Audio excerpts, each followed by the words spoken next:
Welcome to my story farm house. అలా భైరవ ఆత్మ కూడా సంతోషంగా, నన్ను క్షమించండి దేవి, మీతో తిరిగి వస్తానని మాట ఇచ్చి మళ్ళీ రాలేకపోయాను అని ఇందువదనను హత్తుకుంటారు. ఇందువదన తలను భైరవ గుండెలపై వాల్చి వెక్కి వెక్కి ఏడుస్తూ, నాకు తెలుసు భైరవ, మీరు ఆడిన మాట తప్పరని. నాకు కూడా తెలుసు దేవి, మీరు నన్ను మరచిపోరని. మీ నమ్మకం వమ్ము కాలేదు. మన అంతులేని ప్రేమకు బహుశా ఆ భగవంతుడి మనస్సు కూడా చలించిపోయి ఉంటుంది. అందుకే నేను తిరిగి వద్దామనుకున్నప్పుడు వచ్చే అవకాశాన్ని కల్పించకపోయినా ఇన్ని సంవత్సరాల తర్వాత మళ్ళీ మనల్ని కలిపాడు అని భైరవ శాంతంగా చెబుతుంటే ఇందువదన కాస్త దూరం జరిగి భైరవ కళ్ళలోకి చూస్తూ, నన్ను ఈ రాజభవనంలో ఒంటరిని చేసి నెల రోజుల్లో తిరిగి వస్తానని చెప్పి ఇన్నాళ్లకు వస్తారా? ఏం చేస్తాం దేవి, విధి కాలసర్పంలా మారి మన జీవితాలను కాటు వేసింది. మిమ్మల్ని నాకు కాకుండా చేసింది. నేను గర్భవతినని తెలిసి కూడా నన్ను ఒంటరిగా వదిలి వెళ్ళారు. మనకు ఆడ శిశువు పుడితే ముగ్ధమోహిని అని పేరు పెడదామన్నారు. మగ శిశువు జన్మిస్తే విశ్వ విజయేంద్ర వర్మ అని నామకరణం చేద్దామన్నారు. అవేమీ జరగకుండానే మన కలలన్నీ కలలైపోయాయి భైరవ. నా గర్భంలో మన ప్రేమ ప్రతిరూపాన్ని మోస్తూ మీకోసం ఎంతలా ఎదురు చూశానో మీకు తెలియదు భైరవ. నా కన్నీటి బాధ కడుపులో ఉన్న బిడ్డపై ఎక్కడ ప్రభావం చూపుతుందోనని ఒక్క కన్నీటి బొట్టును కూడా కార్చకుండా కాపాడుకుంటూ వచ్చాను భైరవ. కానీ అంత చేసినా మన ప్రేమలాగే మన బిడ్డ కూడా ప్రపంచానికి తెలియకుండానే భూమిలో కలిసిపోయింది అని ఆగకుండా విలపిస్తుంది ఇందువదన. శాంతించండి దేవి, శాంతించండి. నిజానికి నేను రాజ్య బాధ్యతలన్నీ విక్రమవర్మకు అప్పగించి మీకు ప్రసవం జరిగే వరకు మీతోనే ఉండాలనుకున్నాను. మరి ఎందుకు రాలేకపోయారు భైరవ?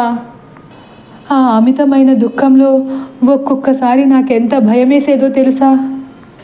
నిజంగానే మీరు నన్ను మరచిపోయారా అనే సందేహం కలిగేది. కానీ వెంటనే నా భైరవ ఎప్పటికీ నన్ను మరచిపోరని నన్ను నేనే సముదాయించుకుంటూ ఎన్ని సంవత్సరాలు వేసి చూశాను. క్షమించండి దేవి, నన్ను మరొక్కసారి క్షమించండి. అణువణువు స్వార్థం, అసూయ, ద్వేషాలతో నిండిపోయిన మనుషుల కారణంగా మన ప్రేమ చిరకాలం జీవించకుండానే మొగ్గకానే వాడిపోయింది అని భైరవ కూడా తన మనసులోని బాధనంతా ఇందువదనతో చెప్పుకుంటున్నారు. అసలు ఏం జరిగింది భైరవ? ఇన్నాళ్ళ మన ఎడబాటుకు కారణమెవరు? నేను ఊహించిన విధంగా ఆ చంద్రవింద రాజమాతలేనా? కొద్దిపాటి ఆగ్రహం వచ్చి పడుతుంది ఇందువదన కళ్ళలో. చెబుతాను దేవి, మీతో చాలా చెప్పాలి. ఎప్పటి నుండో నా మనసులో దాచుకున్న బాధనంతటినీ మీతో పంచుకోవాలి అని భైరవ ఇలా చెప్పుకొస్తారు. దేవి, ఆ రోజు మిమ్మల్ని విడిచి వెళ్ళడం నాకు ఏమాత్రం ఇష్టం లేనప్పటికీ ఈ భవనంలో మీకు తోడుగా వీరుడైన చంద్రగుప్తుడు, మల్లిక, సోమదత్త, మరికొంతమంది పరిచారికలు, వీరులైన 1000 మంది సైన్యం తోడుగా ఉన్నారన్న ధైర్యంతో నెల రోజుల్లో తిరిగి వస్తానని చెప్పి వెళ్ళాను. నిజానికి మిమ్మల్ని ఇక్కడ ఉంచడానికి ప్రధాన కారణం ఏమిటంటే ఆ వజ్రకేయుడి నుంచి మిమ్మల్ని కాపాడాలన్న ఉద్దేశం మాత్రమే.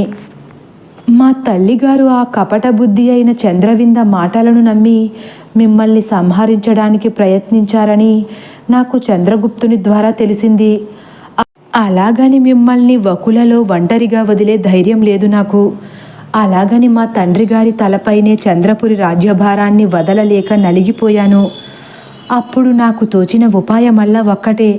మా తల్లిగారు మిమ్మల్ని అర్థం చేసుకుని చంద్రపురికి వెళ్ళే వరకు ఆ వజ్రకేయుడికి మీ జాడ తెలియకూడదనుకున్నాను. అనుకున్నదే తడవుగా మిమ్మల్ని ఇక్కడికి తీసుకువచ్చాను.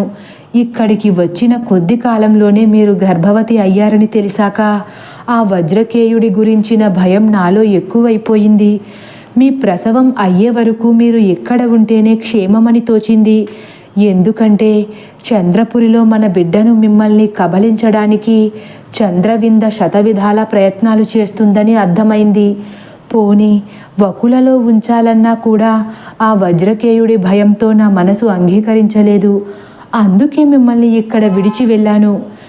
నేను అక్కడికి చేరుకున్న రోజు సాయంత్రమే మా తల్లిగారికి మీరు గర్భం దాల్చారని చెప్పి మీ మనసు ఎంతో మంచిదని వివరించి మిమ్మల్ని ఎలాగైనా చంద్రపురికి తీసుకువెళ్ళాలనుకుని రాజమాత అంతఃపురానికి వెళ్ళాను.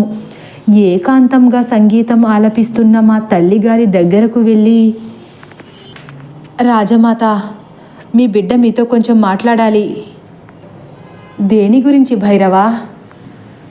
ఇక దేని గురించి తల్లిగారు? ఇందువదన గురించే. మీ పేరు వినగానే మళ్ళీ మరొక్కసారి మా తల్లిగారు ఆగ్రహం తెచ్చుకుని, మీకెన్నిసార్లు చెప్పాలి భైరవా, ఆ పాపిష్టి వగలాడి పేరు నా దగ్గర ఎత్తద్దని? మీరు పొరబడుతున్నారు తల్లిగారు. నిజానికి ఇందువదన మీరనుకున్నట్లు చెడ్డవారు కాదు.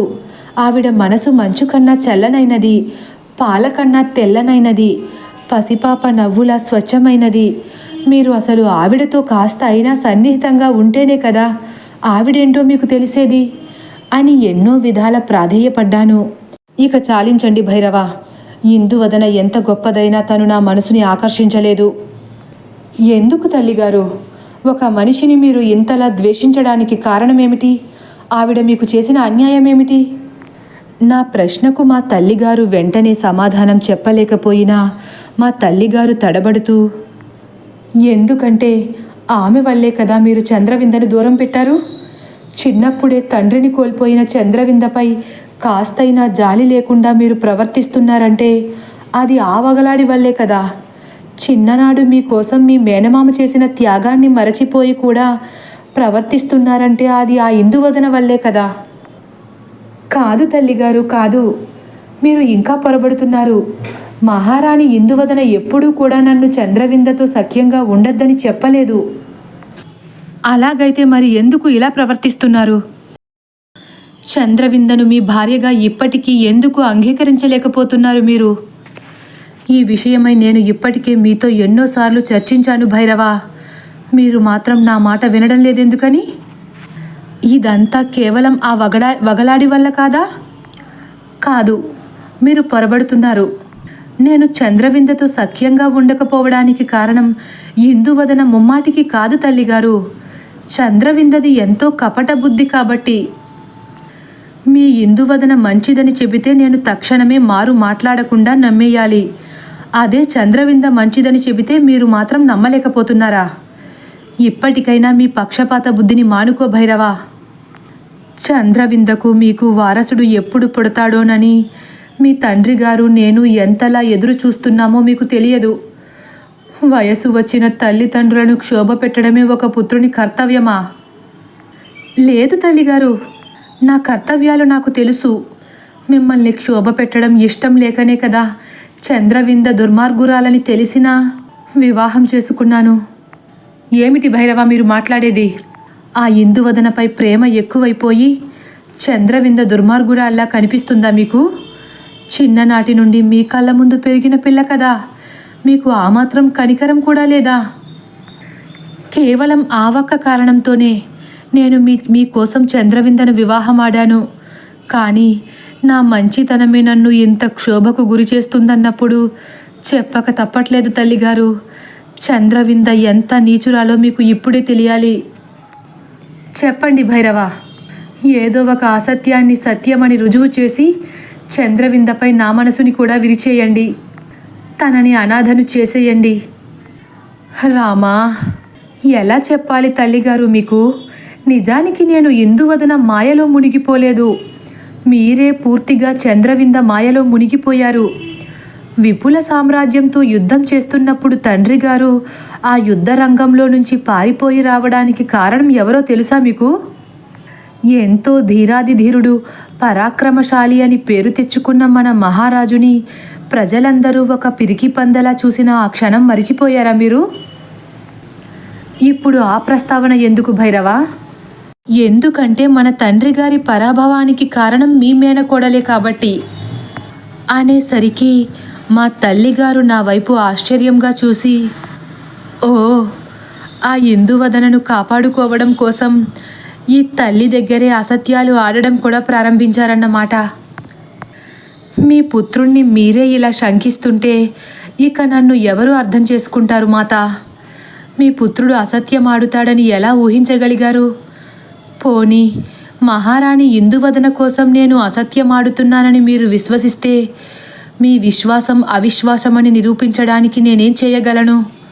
సెలవియ్యండి అని ఆవేశంతో అంటూ వేగంగా వెళ్ళి జగన్మాత పాదాల ముందు నా శిరస్సును వంచి, తల్లిగారు, చంద్రపురి సామ్రాజ్యాధీశుడైన శ్రీ శ్రీ శ్రీ విక్రమాదిత్యవర్మ రాణి మాలినీదేవిల పుత్రుడనైన భైరవవర్మ అను నేను మీతో చంద్రవింద గురించి మాట్లాడే ఏ ఒక్క విషయం అసత్యం కాదని, నేను చెప్పేవి చరిత్రలో కలిసిపోయిన అక్షర సత్యాలని ఆ జగన్మాత లలితాంబిక పాదాల వద్ద శిరస్సు వంచి ప్రమాణం చేస్తున్నాను.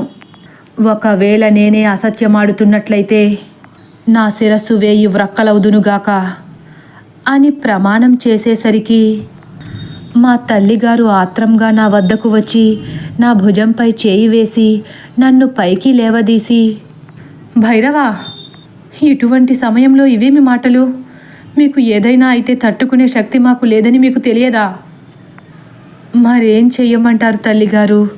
మీరు ఆ చంద్రవింద మాయలో పడి మీ పుత్రుడిని శంకిస్తున్నప్పుడు ఇంతకు మించి నాకు ఇంకో మార్గం తోచలేదు. నన్ను నమ్మండి.